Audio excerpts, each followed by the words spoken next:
Kalian pernah ngerasa nggak sih atau berpikiran kalau akhir-akhir ini kaum milenial dan Gen Z semakin susah untuk punya rumah? Seakan mereka terjebak dalam krisis kepemilikan rumah yang tak terpatahkan. Apa sih yang sebenarnya menjadi penyebabnya? Apakah gaji yang tidak pernah cukup? Atau ada faktor lain yang bikin impian punya rumah itu hanya sekadar angan-angan? Mari kita cari tahu alasan yang sebenarnya.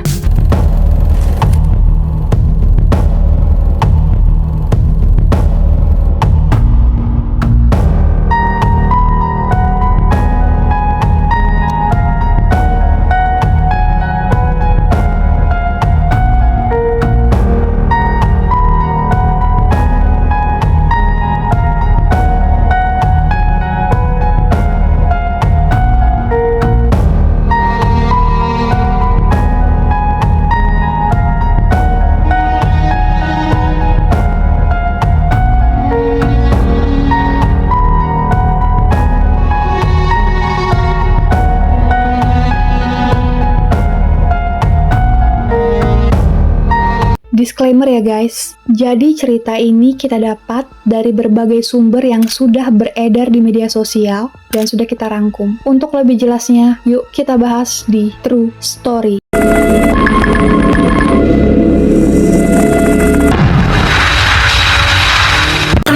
Muda, milenial, Gen Z susah, bahkan gak akan bisa beli rumah di zaman sekarang. Kata Pak Erick Thohir, 81 juta milenial belum punya rumah. Sebenarnya alasannya apa sih? Saya mau bicara tentang rumah impossible. Ini udah diungkapkan sama Pak Basuki. Dia bilang anak-anak sekarang itu tidak akan bisa beli rumah. Mau lihat dulu harga rumah bekas per April 2023. Nih, masuk akal gak sih? Kalau kata Ibu Sri Mulyani, milenial sulit punya rumah karena kenaikan harga rumah gak sebanding sama pendapatan. Ditambah lagi, kalau kata OJK, banyak anak muda yang gak bisa ngajuin KPR karena terjerat pay letter.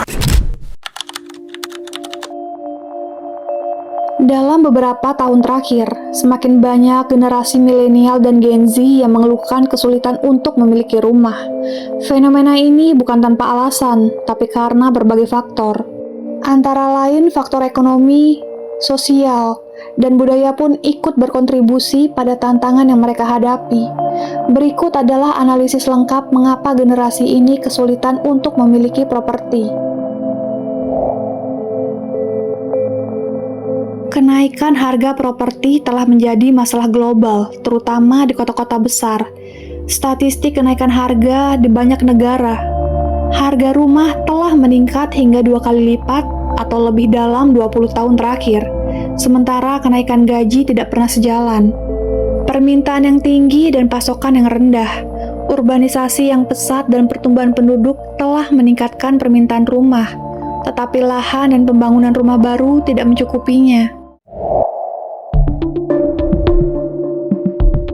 Generasi milenial dan Gen Z kini terperangkap dalam lingkaran tekanan finansial yang semakin menghimpit. Beban yang jauh lebih berat dibandingkan dengan tantangan yang dihadapi oleh generasi yang sebelumnya. Biaya hidup yang melonjak. Kebutuhan sehari-hari seperti pendidikan, transportasi, dan makanan terus meningkat, mengurangi peluang menabung untuk uang muka rumah. Gaji yang stagnan. Dalam banyak kasus, gaji yang diperoleh seakan tidak mampu untuk mengejar lajunya inflasi harga properti yang terus meroket. Berbeda pada generasi sebelumnya, generasi muda saat ini terpaksa mengembangkan pendekatan yang jauh lebih fleksibel dan cerdas, beradaptasi dengan cepat untuk mengarungi tantangan finansial yang semakin kompleks. Pengalaman versus aset.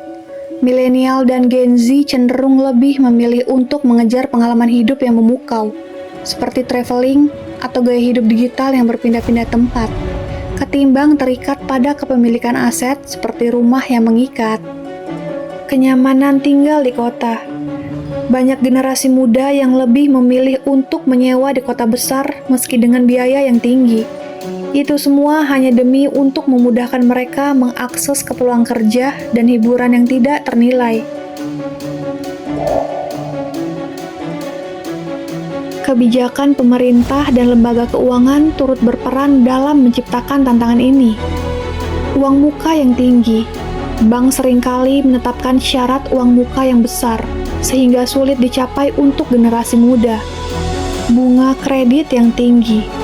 Suku bunga KPR di beberapa negara sangat terlalu tinggi, membuat cicilan rumah menjadi beban yang berat.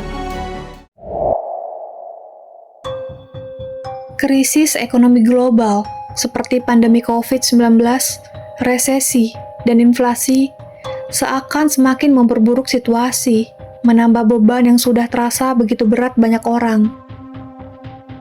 Ketidakstabilan pekerjaan. Banyak milenial dan Gen Z yang memiliki pekerjaan kontrak atau freelance, membuat mereka sulit untuk memenuhi syarat pinjaman rumah. Dan yang terakhir adalah inflasi. Kenaikan harga barang dan jasa turut mempersempit ruang gerak finansial mereka.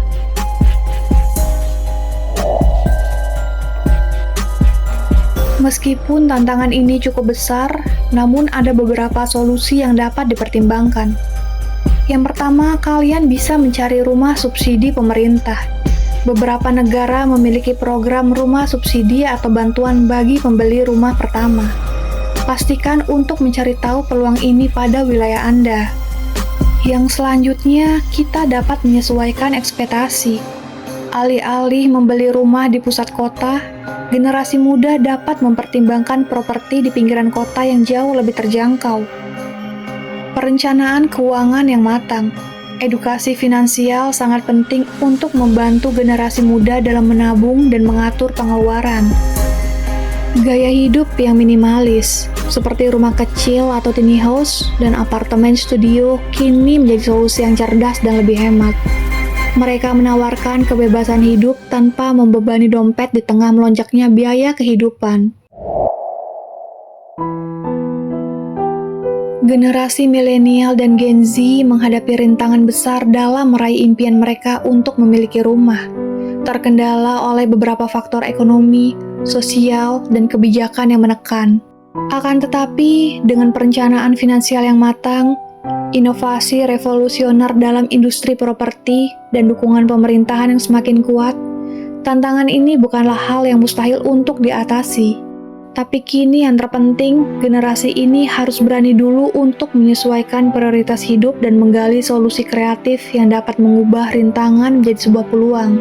Semoga kita dapat membentuk generasi muda yang jauh lebih unggul dan visioner, melampaui pencapaian generasi sebelumnya dalam setiap aspek kehidupan, menjadikan mereka pemimpin masa depan yang penuh inovasi dan keberanian.